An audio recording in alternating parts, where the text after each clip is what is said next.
Gatekeeper Paranormal. We've been doing the tours there for 10 years at Bobby Mackeys. I've got my partners. This is Mandy and Alex. And they're going to help me tell you some of the history about Mackeys. What did you ask somebody? I asked if they know Mackeys just strictly from ghost adventures. And that was you? Have other shots here, but yes. Okay. I don't know what we should do.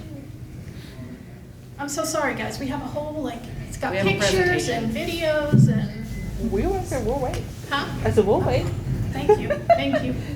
And so if y'all from around here, at least, you know, in the Kentucky area, definitely try to come up there and just stop in and see. You know, it is it's a little bit of a hole in the wall, but every other weekend you can come and see my ugly mug back there on the bull, right? I can put on a decent show, throw people off, give you all a good laugh. So And there are no demons, so you don't have to worry about possession. I was gonna tell them a demon story. Oh, really? So, anybody been to Mackeys? Anybody Okay, taking you? any tours at Mackeys? Anybody taking a tour with us? No. No? Sort of. You have, sort of? Why do I know Yes. you? Window with a view. Oh my God! Oh, how are you? I'm fine. See, I see people I know. I don't think I have any friends. Well, you know, so. I don't either. Wait, Yeah, Brenda. we went with the Brenda. group. Yeah, Belinda, yeah. Belinda. Yeah. You I got was it so right. close. I was so Yeah, close. yeah, we went with the group, you know, in that sort of a private kind of. Okay, all right. How about this? While we're waiting for the history, why don't we tell some experiences that we've had? We'll start with the spooky stuff and then we'll do the history. How about that? Is that good? This is not going as planned. Have at it, Alex. Here, Alex, you can go first. You want them to be able to hear you. We're good. All right. So I'll start off by saying I've been working at Bobby Mackeys for 6 years. I started working there, and pretty much like everybody else, I got into it because of Ghost Adventures, and they offered me a job. I didn't really think too much of the paranormal until they were like, "Hey, the job we're offering you is being a tour guide doing the 45-minute tours on the weekends." Honestly, it's very hard to narrow down some of the spooky stories per se. But I will say that one of the best ones that I've had as of recent, so like I said, it's going on 6 years, December 1st, 6 years. And April 18th was the very first time I'd actually seen a full-bodied apparition with my own eyes. Any other time it was shadow figures, things like that. But we're standing back in by what's called the creepy corner. It's a creepy corner if you guys are curious, you know. But anywho, and I'm sitting there with the flashlight, giving a tour, and I'm talking. And as I'm shining my light on the very edge of it, I see this big man. He's probably about 6'3", 6'4", anywhere between 300 to 350. I don't know, I'm horrible at guessing. Anyway, he's walking on the edge of my light. This guy looks very much like one of the guys on my tour. And I'm like, well, I shine it on the bull, and the shadow kind of overcasts him. So I stepped around, I'm like, hey man, you can't. I look to my right, gentleman standing right there. I was like, hold on, no, time out, time. I was like, you were just over there, and he goes, no, Bubba, I've been standing here this whole time. So that was one of the, like I said, it was the first time, but it was one of the most amazing experiences in my opinion, because like I said, 6 years, and most I'd seen was shadow figures and you know, orbs, and I'd been grabbed once or twice, but that was about it, you know. So it's, like I said, it's kind of hard to narrow down a lot of them. So Laura, how about you? Okay. I want to tell my demon story because you guys want to hear it, right? A demon story? Yes. There are no demons, but I'm going to tell you. Denise Mackey is Bobby's wife, and for many years she has talked about an entity that she has seen in the club, and she calls him Scary Harry because she said he's real big, real tall, and he's got this big bushy hair. And he charges at her sometimes. Usually in the ballroom, he charges at her. Has she told you that story? Yep. And he charges at her. So, you know, she's told that story for years and years. I had never seen anything like that, and to be honest, I still haven't seen it. But last night, I had a group that was doing an investigation, and they came out, and they said they saw the craziest thing in the ballroom. And they said it looked like a bison standing on its hind legs. Think about that. A big, tall, bushy hair, a bison, and it's charged at Denise. I haven't told you the story No, you yet. haven't. It This just is happened news to last me. night. So, I'm not saying there's a bison at Mackeys, but they said it looked like a bison, and it charged at him. So, think of that what you will, but that's the most recent crazy thing that's happened. Do you have a story you want to tell while we're getting that set? I was gonna say, we did have, the bull kind of got loose, got out of the pen. I'm not a believer in Scary Harry. Never seen anything like that. There is a big, tall dude down in the basement. He's very playful. He's not mean. But I mean, we've always stated that there's no demons there. I mean, and that's not to say that there's no bad spirits, because there is one down in the basement.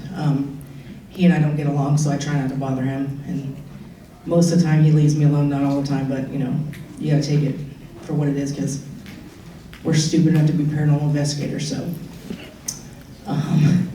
My story is, have you guys is there anybody who has not been to Mackeys yet?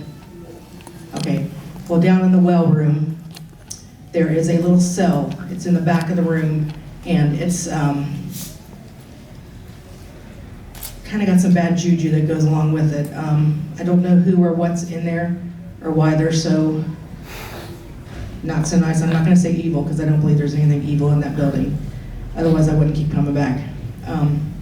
But I was in there one time just by myself, and the rest of my people were in the wall of faces room, which is the room kind of right behind where the cell room is. And something in there drained the energy from me completely, to where I had somebody come help me out of the room because I couldn't stand up. So I mean, there's stuff that if you're not careful will attach and get your energy, because that's the best way for them to manifest or do whatever they're going to do. We're all very respectful when we're there, just because, well, none of us really do the whole provoking thing, because it's rude. We're not, into Zach Bagans style of investigating, because, I mean, honestly, there's spirits, yeah, but if somebody was coming to the place where you live and cussing you out and being a dick, pardon my language, to you, would you want to talk to him? I wouldn't.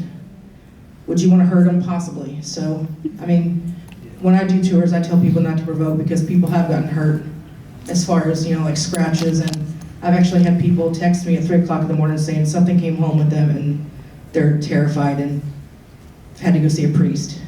So, never heard how that one ended. I think she kind of just hopefully gave up on it, but I mean, there's been some pretty intense things. I mean, I think we've all seen shadow people. I think I'm the only one in the group who hasn't seen a full body apparition yet. They don't like me for some reason.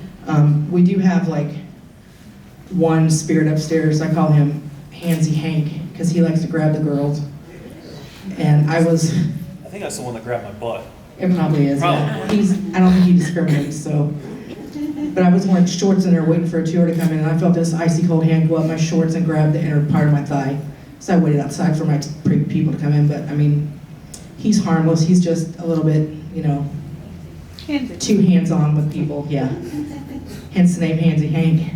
I don't know if that's really his name or not, but he's goofy. And then, of course, well, we'll get into Carl later, so are we ready to start? Yep. Okay. I'm gonna give us the word then. I'll walk over this way, that way I'm not.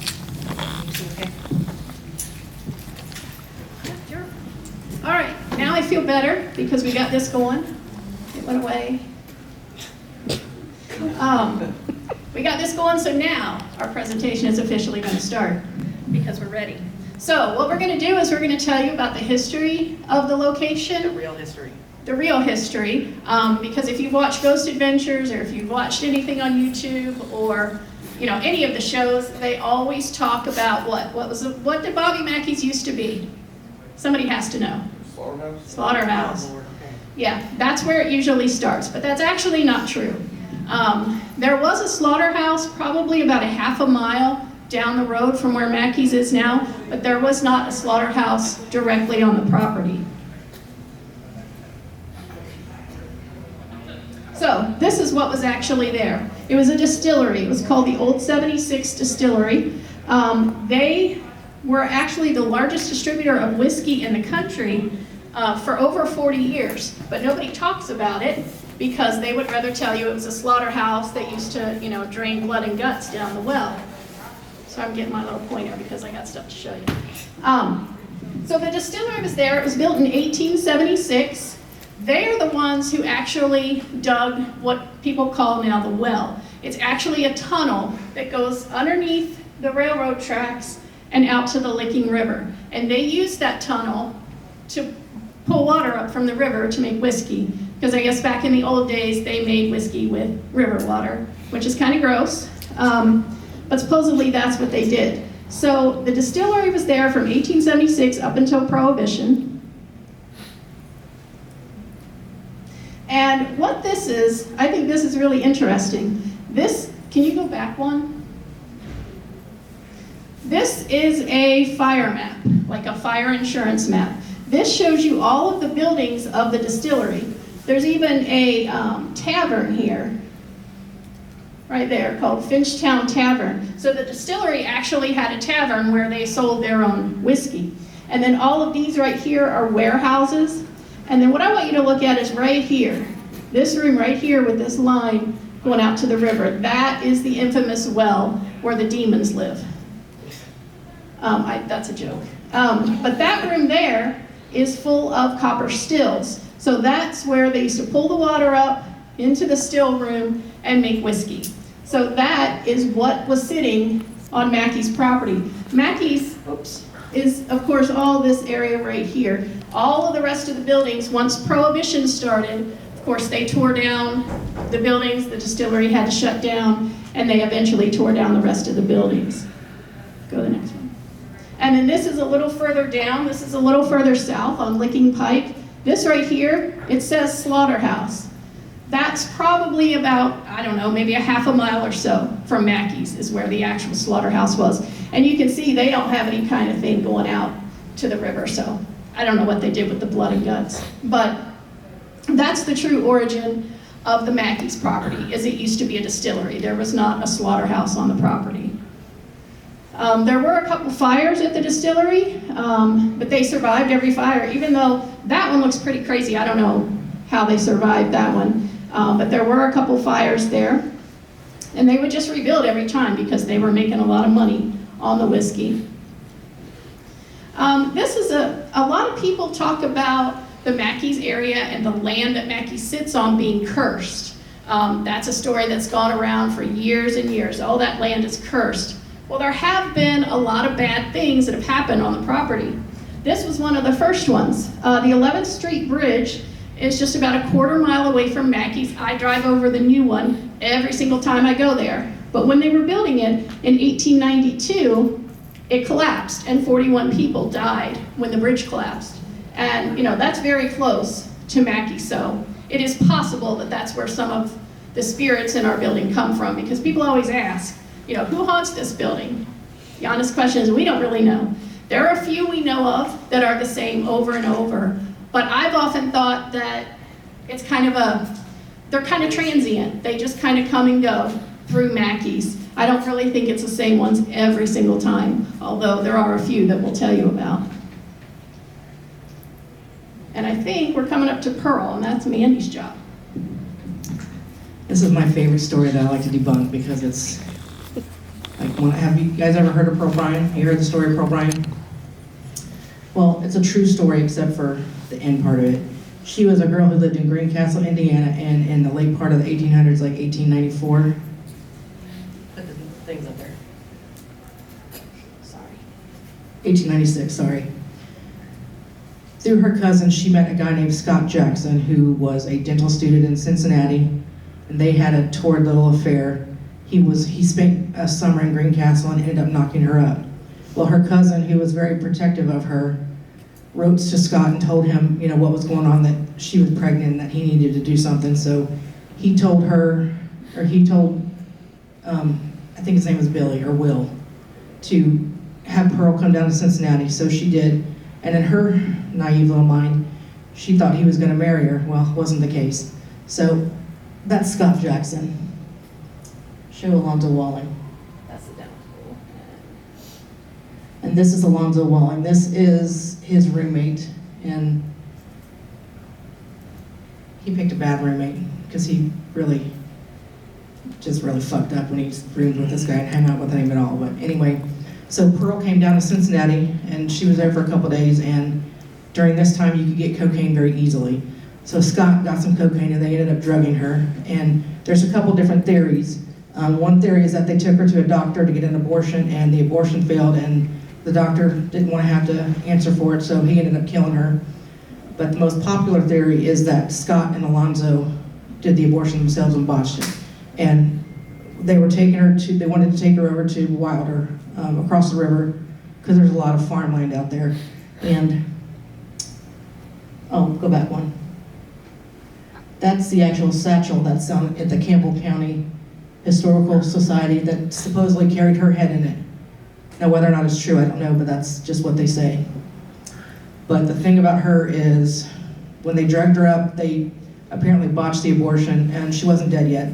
So he paid this guy named George Jackson to drive him over across the river down to Colonel John Locke's farm. And there was a couple times when, and this is, all this information I'm getting is from old newspaper clippings from the 1800s, because this, I mean, her murder was like national news at the time. It was in just about every paper. What's the next frame? Is that their hair? This one? Headless body. Okay, so George Jackson is driving them down there, and he testifies that he's hearing like moaning and groaning coming from the back of the, the wagons and the carriages, and he actually tried to jump out a couple times and run away. But apparently Scott and Alonzo both pulled guns on him and said, they'd send him to hell if he tried to run away. So they kept going, and they ended up down at John Locke's property, and they took her to a little area on the property, just country, whatever, and ended up decapitating her while she was alive. And they know that she was alive during this because of the blood spatter that they found in the area. But the weird thing, that's actually a picture of the crime scene with her headless body laying right there. And I think that's John Locke, right? I think so. Yeah. But the weird thing is that this was so popularized that people actually came to the crime scene and was taking leaves and sticks and dirt and everything that had blood on it, just for like souvenirs from this murder. But the big hype with this one is that everybody said that Scott and Alonzo threw Pearl's head down the well, which, as Laura told you, that's not possible because during this time, the old distillery was there and there was piping in the well, so there's no way possible they could have gotten anything down there. Her head has never been found, and the boys never did tell anything about where it actually was. So they were actually hung in Newport a couple years later. This is actually the last public hanging that Newport had. And one of the rumors is that they claimed to come back and haunt the area and curse the area and all that other stuff. That's actually not what they said. Scott claimed his innocence to the death and that they were executing an innocent man, so did Alonzo. And one thing is that Scott, before the execution, said that Alonzo had nothing to do with it and that he was innocent. And he almost got a stay of execution. And then the governor changed his mind and Scott never did say anything again to, exonerate Alonzo. So they both ended up hanging for it. And while some people say that Scott and Alonzo are still there, I don't believe it. I mean, we've been there. I mean, God, how many thousands of hours have we spent at that place? Not one time has anybody ever said their name was Scott or Alonzo, nor have I ever seen any pictures or anything that even resembled, those two. So Pearl's head was not thrown down in the river, so we don't know where it is, or thrown down in the well. It was probably thrown in the river somewhere, or taken back to the school to maybe be incinerated or something, but nobody knows. And they took that secret to the grave. And people actually used to go to her gravesite in Greencastle and take pieces of her tombstone. So I know they actually ended up removing her tombstone so nobody could desecrate it, and so she kind of has an unmarked grave now. But yeah, poor Pearl, even though Bobby doesn't admit to anything believing in ghosts, he wrote a song about her and how her head was thrown down into the well, which is not a well, by the way. It's just a big hole in the ground now that has a bunch of dirt in it. Since we're on Pearl, we'll go ahead and talk about Johanna. Have you guys heard of Johanna? She's the other infamous ghost that lives there. So the Cleveland Syndicate are the ones, I'm stepping there too, Alex. You're good, you step all over. Cleveland Syndicate of the Magrib is the one who actually owned the Latin Quarter. During the period of Johanna, because she was supposedly one of the dancing girls because they had live entertainment there every night. It was actually kind of a classy place until the Hard Rock Cafe took over and kind of, it is what it is now. But the foreman in the Cleveland Syndicate, as far as we know, none of them had daughters. And that was the biggest rumor, that Johanna fell in love with some guy that her daddy didn't like, and being in the mob, daddy had him killed. And she was so distraught by that she tried to kill her dad. Didn't work. And she ended up supposedly hanging herself. And it was either, there's a little old spotlight room above the stage, and she either did it there or down in her dressing room. And supposedly you could smell roses when she's around. I've never smelled roses or anything. I know some other people have, but I have not. But Johanna is a myth. We have never found anything on a Johanna from that time period. There is a death certificate on file for a Johanna Reagan from the area. It's a different time period. She did kill herself via poisoning, but it's, decades later after this Johanna supposedly, was there. So no pearls head down the well, and no Johanna exists that we know of. If anybody can prove me wrong, I would love to see the proof of that, because these two stories are a real pain in my ass. I hate them. But they're popular, so I shouldn't take as much pleasure in dashing people's hopes as I do, but I just enjoy it, because honestly, I think it's disrespectful for the spirits who are still there to talk about ones who don't exist and, not acknowledge the ones who are there, because there are some who are still there. And we'll talk about Carl Lawson, which I'm sure if you know anything about Mackeys have heard of Carl Lawson. If I'm speaking too fast, let me know. I have a tendency to do that. Alex, you want to talk about our mob days? Our mob days.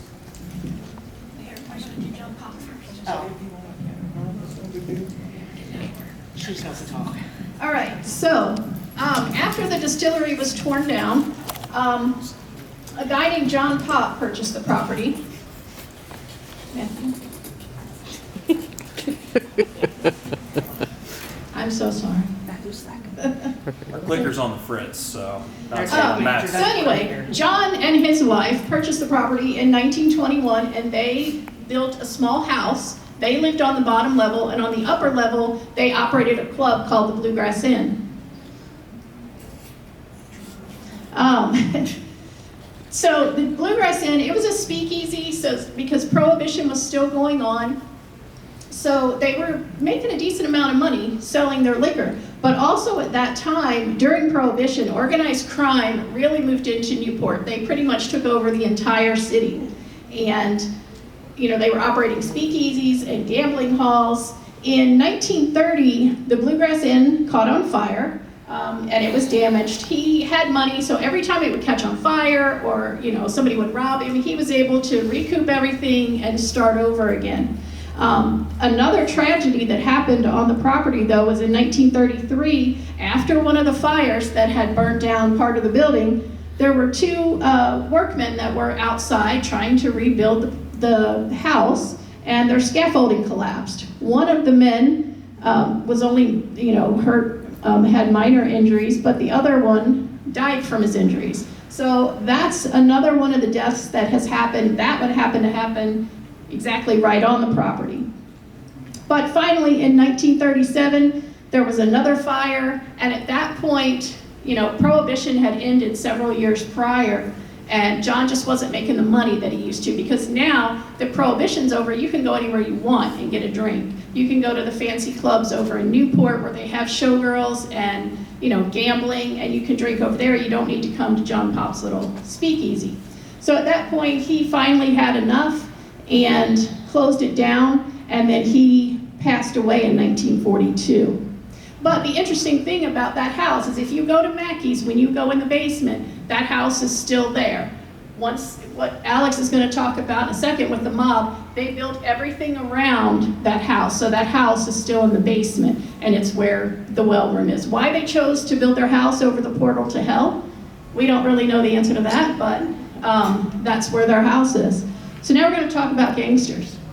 All right. With the OG. I love your shirt, by the way. What's it say? Hey, Ass butt. Yeah, ass butt. Supernatural's amazing. Yeah. So I will say that the difference in the 2-hour tours versus the 45-minute tours, because I gave the 45-minute tours for the longest time. 2-hour tours, they give you a lot of information. These ladies have gone through and done the research, and they're just trying to give you actual history. So when Laura approached me when we were filming, or when we were doing the episode of Ghost Brothers, I had a lot to learn, and honestly, I'm still learning. So I'm the young buck and everything. So, but yeah, let's get it. So here we have Buck Brady. Now, Buck Brady did not actually own what was the Primrose. You see, there was actually a man of E.A. Brady. Just kidding, it is Buck Brady. So anyway, E.A. Brady. All of his friends called him Buck, and I normally like to call him that while I'm in the club too, because I'd like him to be my friend, and supposedly Carl Lawson, the old caretaker, had seen him several times. So hey, if he is there, Buck, I hope you're my friend too. But anywho, so he opened up the Primrose, and it was a nice country club. He built over everything that was originally there from John Pop. But everything was going great for him. He had all the business and everything like that. Eventually, he decided to add on a casino, which is coincidentally now the ballroom where I get to hang out in. So he did add that on, and actually where you see that flagpole is around the area where it is. Hey, you can point now. There we go. You just keep clicking before she gets the chance, man. Okay. So, anywho, yeah, it was a nice country club where you can sit down, have a meal, listen to music, and eventually you could, come in, as Bobby says, lay your money down. So anywho, if you could, next slide, please. Thank you. So, the killing at the Primrose, there was a accident a couple months after they had opened, and it actually happened in the men's restroom. Now, it's not the current men's restroom. The current men's restroom is actually used to be the main office back in the day. If you all ever get the opportunity to come out, when you walk through the building, it's at the opposite end of the bar. There's a big black mural that says Bobby Mackeys. That actually used to be the men's restroom. And two gentlemen by the name of Paul Goodhue and William Davidson had gotten into a scuffle. Now, William Davidson had actually pushed Paul Goodhue, and he had fallen and hit his head on either a radiator or pipe, and unfortunately was pronounced dead on scene. Now, these are two spirits that we have had communication with. William likes to go by Bill. I know I've personally spoken to him. I know Laura has. Andy, have you? Me and you have not gotten to talk much about our paranormal activities. No, not really, but I think he likes to mess with my equipment. I mean, they like to mess with my equipment too. Anyhow, so William likes to go by Bill, and he's come over several times saying, that he's sorry, that he's a changed man, and he just honestly seeks forgiveness. But anywho, so we had that happen. Now, all this stuff here, wow, this is all news to me. No, I'm just kidding. So anywho, E.A. Brady was doing really good with the place, and eventually, Mom they want their cut, man, so they approached him and they asked for a slice, but unfortunately he wasn't going to give them that, and they started roughing people up and things like that, sending threats and so on. Eventually, Buck decided that he was just done with it and he retaliated. He ended up shooting a mobster by the name of Red Masterson. Well,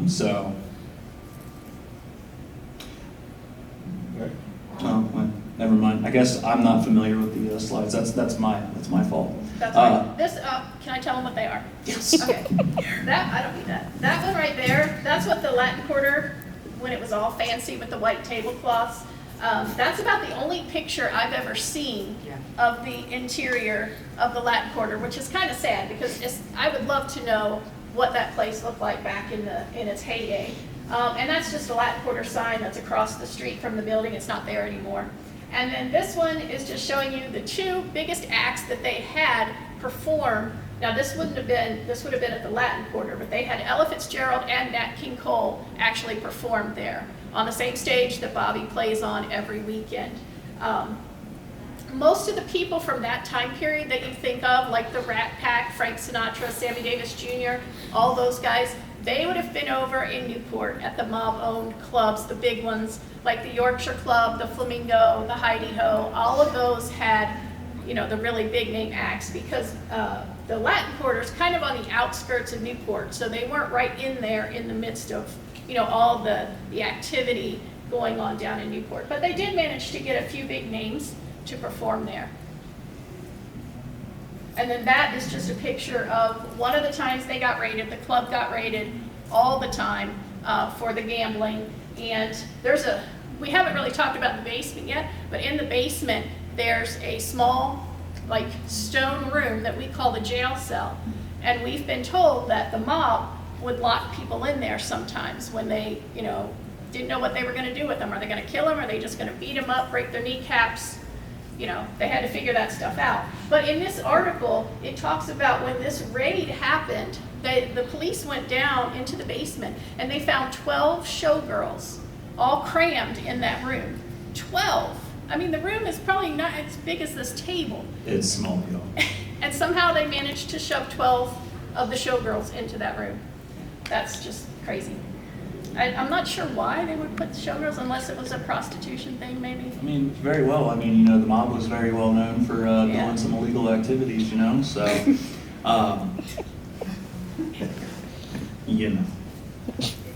So, Do you know George?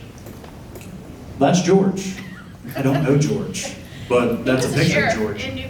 in Newport, and he was actually responsible for shutting down the Latin Quarter once and for all.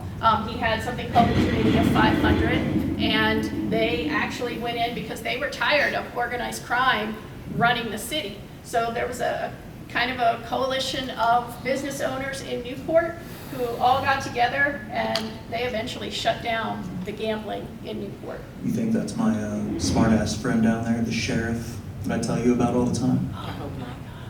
Yeah. I just thought of that. So, in the Room of Faces, there's a couple spirits that like to talk to me. And one, I had always called him my smart-ass friend, and I don't know if we're allowed to cuss here, and I'm sorry, that's just kind of how I flow. But anywho, so smart-ass friend. And eventually, it was just like, hey man, you're gonna have to give me a name, and he just kept saying nope. I'm like, all right, Eventually, I'm a big Harry Potter nerd, I love all the books, and so I decided to nickname him Peeves, because Peeves is a very mischievous spirit at Hogwarts. So I told him, I said, hey man, your name's Peeves now. No. That was the first no I'd ever gotten. And I said, then what's your name? Sheriff. I got Sheriff 3 times. Now, what was it, Wednesday? I had a 2-hour tour, and it's been kind of dead for the past couple of weeks, I'm not gonna lie. And so I'm in there, and it was active, and I said, hey, Sheriff, are you here?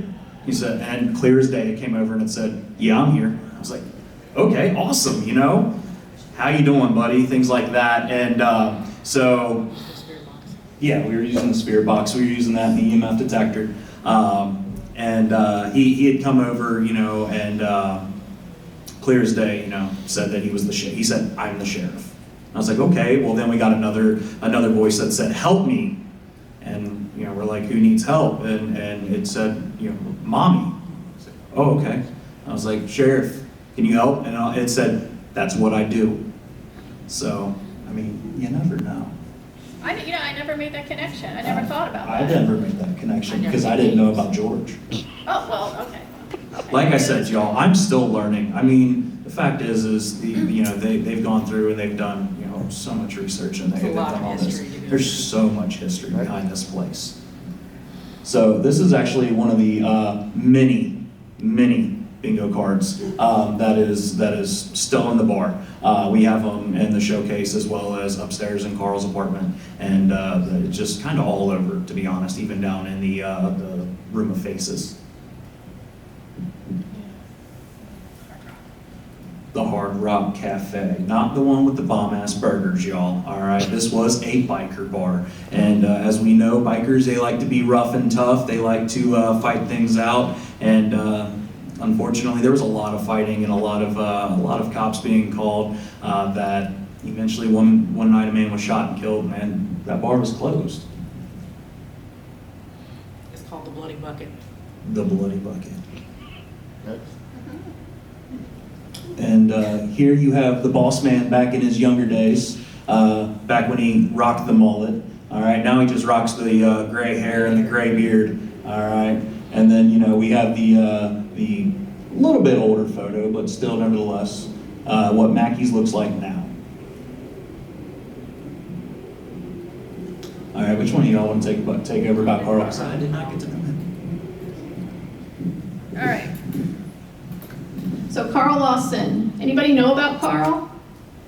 Yeah, a few people.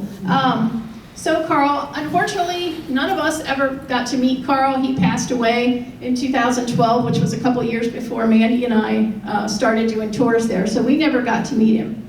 But he actually worked at the Bloody Bucket, the Hard Rock, as like a handyman. And when the Hard Rock shut down a few years later, of course 1978, Bobby purchases the building, and Carl comes up and he's like, hey, you know, I'm looking for work. I used to work here when it was the Bloody Bucket.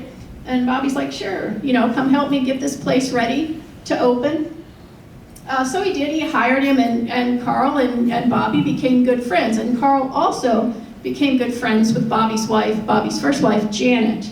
So Carl and Janet used to sit around and basically tell ghost stories because they both seemed to have a lot of experiences while they were in the club. You know, and Bobby would be like, you guys got to stop talking about that. You know, Carl would sit at the bar. Anybody that would listen, Carl would sit there and tell them ghost stories about all the things that he had experienced there. But Bobby's like, you got to stop doing that because nobody's going to want to come here if they think this bar is haunted. But you know, here we are all these years later, going in there and sitting in the dark and waiting for something to happen. But Carl actually lived there for 13 years. There was an apartment, well there still is, above the main floor, and Carl lived up there for 13 years. I can't even imagine living there, but he did for many, many years. And he said that sometimes it would sound like hundreds of people were walking around in the club downstairs. He used to sleep with a gun. He would barricade the door. He was absolutely terrified. So you might be thinking, if he's absolutely terrified, why didn't he leave? I don't know. Why don't we leave? Because, you know, Mackeys sometimes get this hold on people, and they either just keep coming back over and over. We have many repeat tours where people are just like, I don't know, I just feel like I have to come back there. So that could be, you know, what happened with Carl, that he just felt like he was, I don't know if he felt trapped or if he just felt like that's where he belonged, that's where he needed to be. But it wasn't, you know, it was really messing with his mind and his mental well-being. And it got so bad that he had to have an exorcism, or he asked to have an exorcism. And this was in August of 1991. I don't think there's any sound in here, but if you ever want to watch that, it's on YouTube. You can watch the exorcism. The question that people always ask is, was that real? Was it real, the exorcism? It was real in the sense that it happened, but did they exorcise demons from Carl?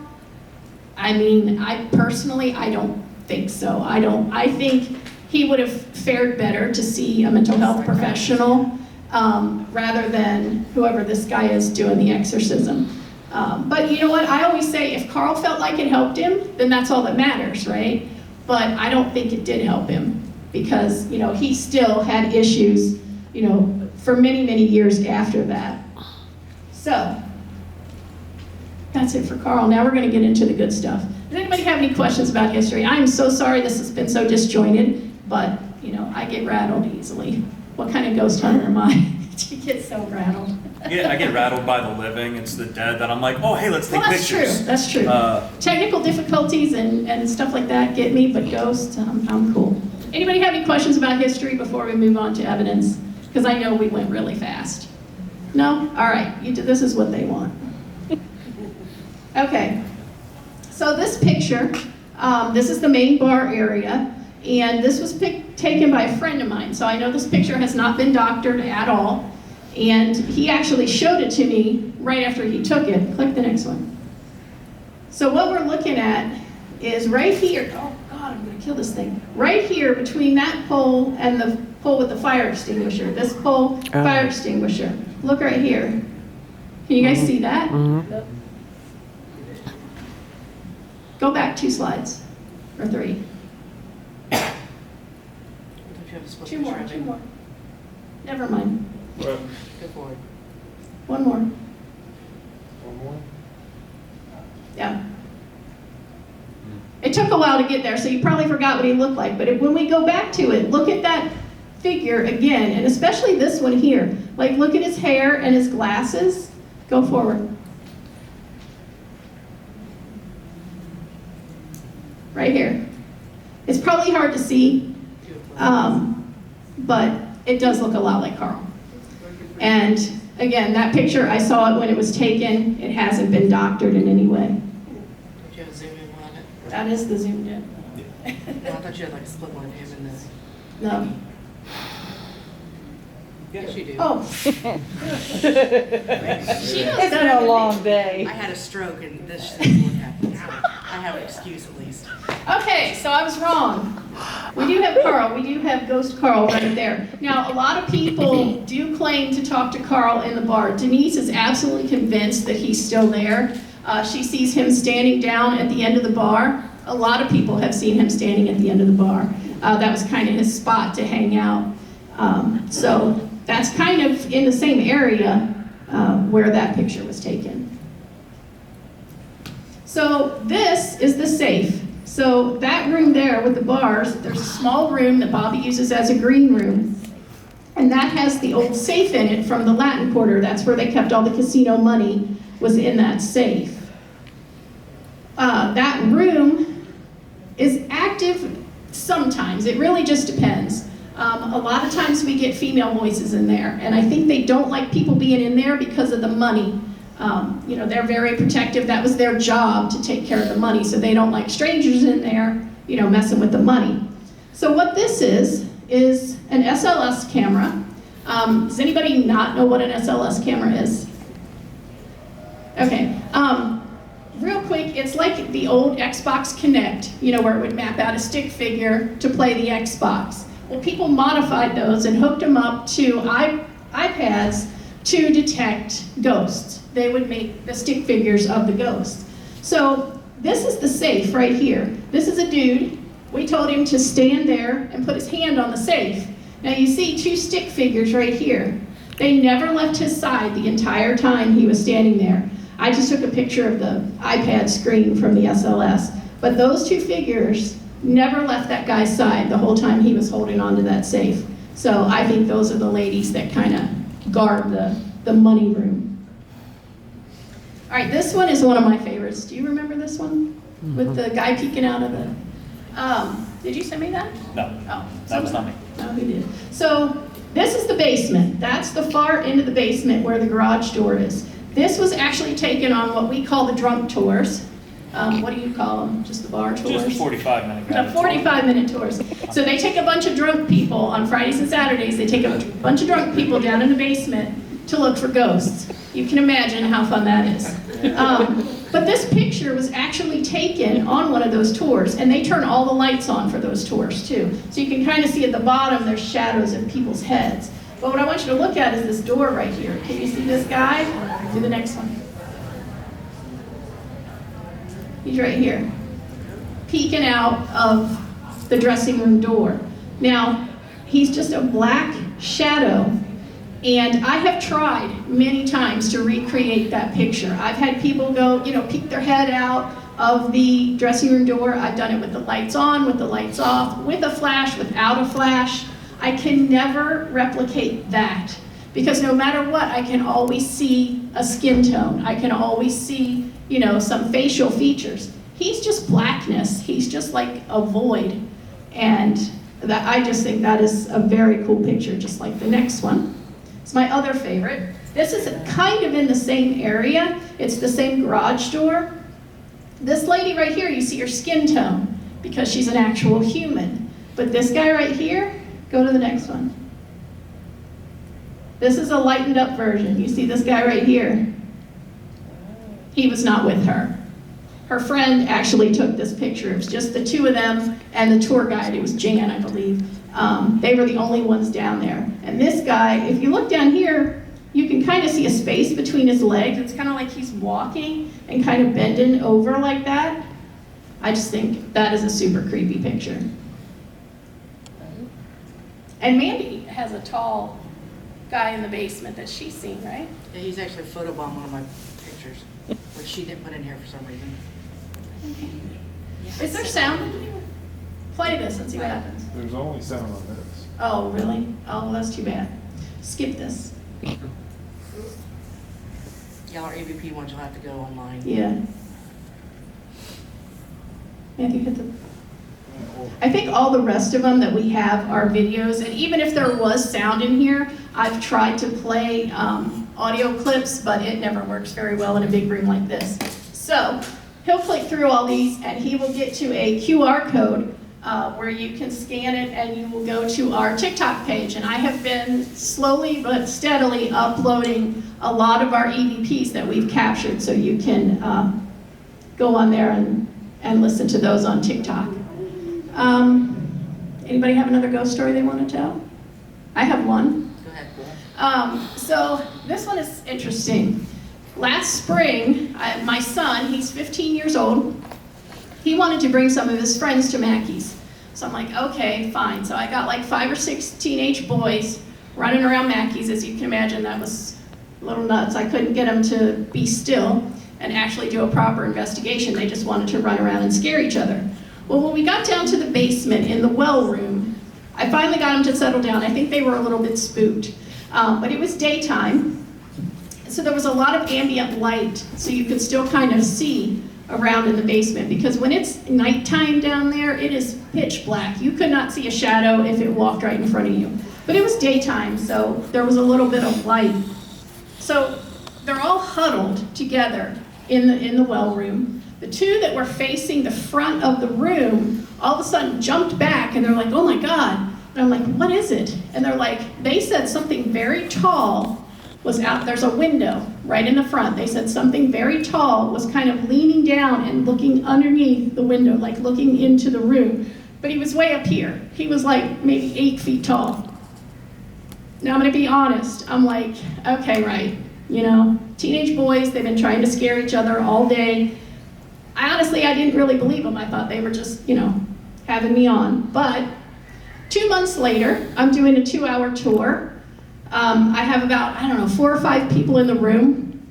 There's a lady sitting in a chair, and she literally fell out of the chair and onto the floor. And she screamed. I won't, do that. But she screamed, and I'm like, what is it? And she said, there's something very tall looking in the window, looking from above into the room. And I'm like, okay, that's great.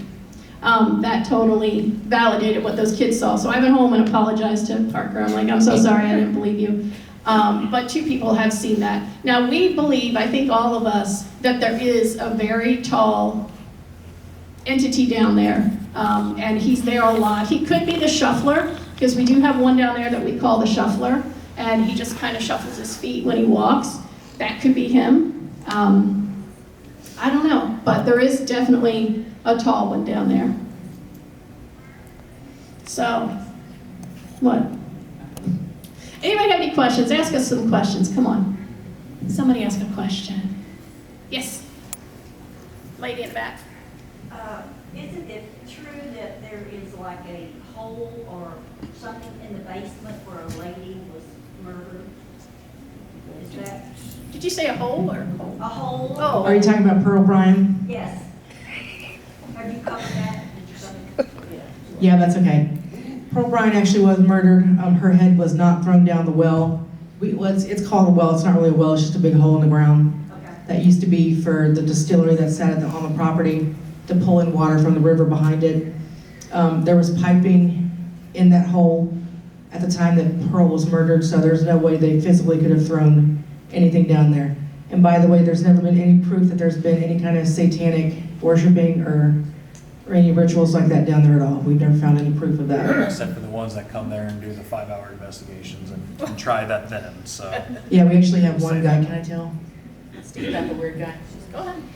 We have this one guy, sorry, but he's just out there. He will bring a Ouija board and he'll sit in the well and he will cut himself and bleed on his Ouija board. I don't know what the hell he's trying to conjure up, but that's just, no, thank you. But you know what? After he's there, stuff's a little active for a couple days, so.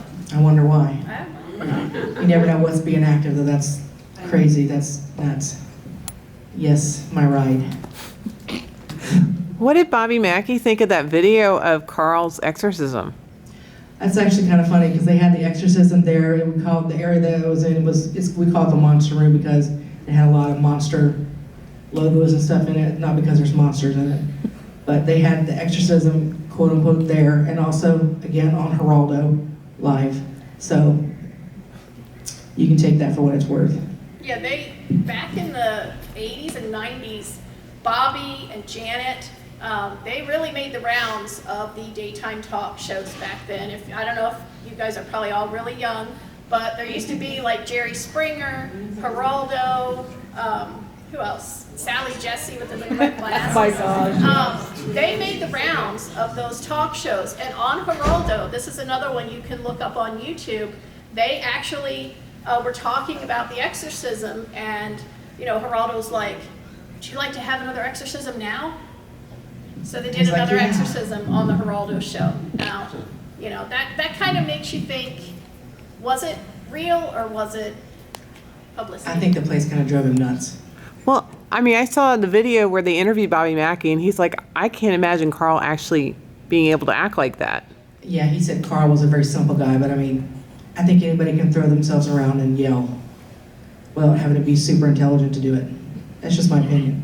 I mean, I honestly believe he had mental issues as opposed to being possessed. Because like I said, there are some, not so nice things at Mackeys, and I do thoroughly believe that the land it sits on is cursed. Because there's just been too many bad things that have happened on the property itself, as well as, within 2 or 3 miles around it. And every building that's been on that property has burned at one time or another. Even Mackeys has caught on fire, and they've, like, the area that Carl supposedly was exorcised in doesn't exist anymore because it burned. So why it's cursed, I don't know. Any ideas now? No. I'm Yes. going to ask a question. You said there's some not so nice things there. Have each of y'all experienced something like that? And if you have, would you mind sharing that experience with us? Go ahead, I'm okay. first. Well, there is a room down in the basement that's, I guess, Carl's old workshop. Is that what it is? Yeah. Or it's either Matt's tool room now. Matt is the head security guy now. I will not go in it because I always feel very dizzy when I walk in, and the guy he likes to frequent it, he doesn't like me in there. He doesn't like me, period. I don't know why. I didn't do anything to him. But we kind of have an agreement. I'll stay out of there if he'll leave me alone. So for the most part, he does, because I will not go in that room. That, and I've had my energy drained. I've never been scratched because I don't provoke, I'm not mean, I'm very respectful because I don't want to end up getting hurt. I mean, I think if you believe people who have talked to me before, I had a very, very dark entity that was attached to me that I brought home from there, and I had one psychic tell me that's the reason I had my stroke. That's not saying, please don't, come to Mackeys because you're not gonna have a stroke, I promise. It's just, I was always there, so. And I didn't protect myself the way I should have, which is stupid on my part, but it is what it is, so. You deal with it and go on. Do you have a scary one? So there is this room that connects the room of faces to the well room as well as the main room. And I used to, when I would do the drunk tours, as they call them, I would always go through, because there's a door in there that has bullet holes, it looks like. There's also a sink that supposedly Janet Mackey had been shoved into while it was filling with blood. It's cool to talk about. So while doing that, I would always see shadow figures and whatnot walking back and forth in that room while I'm in other rooms.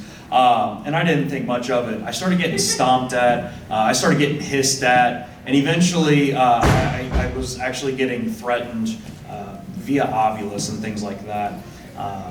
Even my wife has gone in and she's been scratched while doing a tour, and I'm like, listen, he doesn't like people in that room. We just walk through, we say, hey, hi, hello.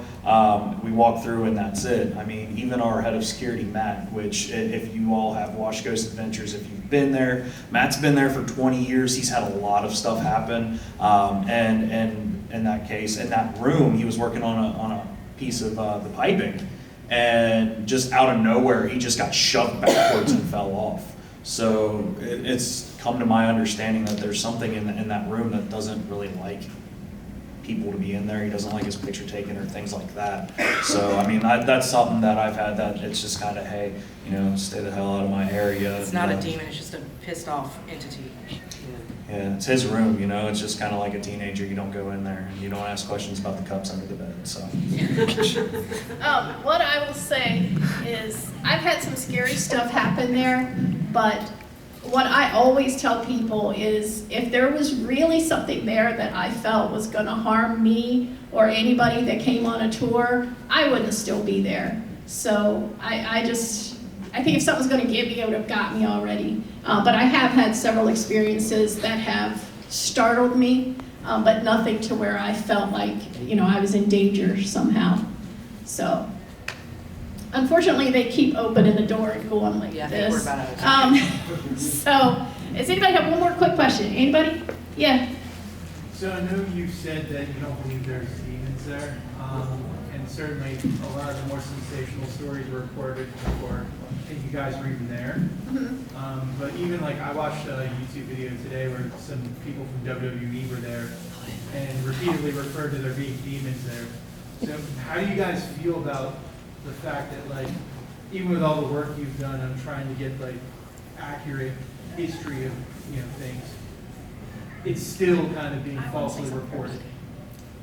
So, I don't know if Mandy's gonna say the same thing I am, but how do I feel about it? I think it's job security for tours. If people want to talk about demons, it might scare some people away, but more often than not, it attracts them because they want to come. So, I mean, we try to tell the truth as much as we can, and on our tours, we try to give accurate history, but if they're going to do that on YouTube or wherever, there's nothing I can do to stop them, and it's fine because it's free advertisement. There's no such thing as bad advertisement. They're going to kick us out. You might see me commenting on those YouTube videos though. Personally, I think stuff like that, when you talk about demons and things like that, it's great for getting likes and subscribes, because everybody likes to hear demon stories for some reason. I don't know why. It's just one of those things. Alex, you want to comment on that? The Spanish or the Spanish have a loose term. It's SOCKS, socks. It is what it is. Honestly, it's they can think what they want. I can't change their mind. Unfortunately, they can say what they want. It's just it is what it is. So. Well, thank you guys for coming out. We really appreciate it. Thank you so much.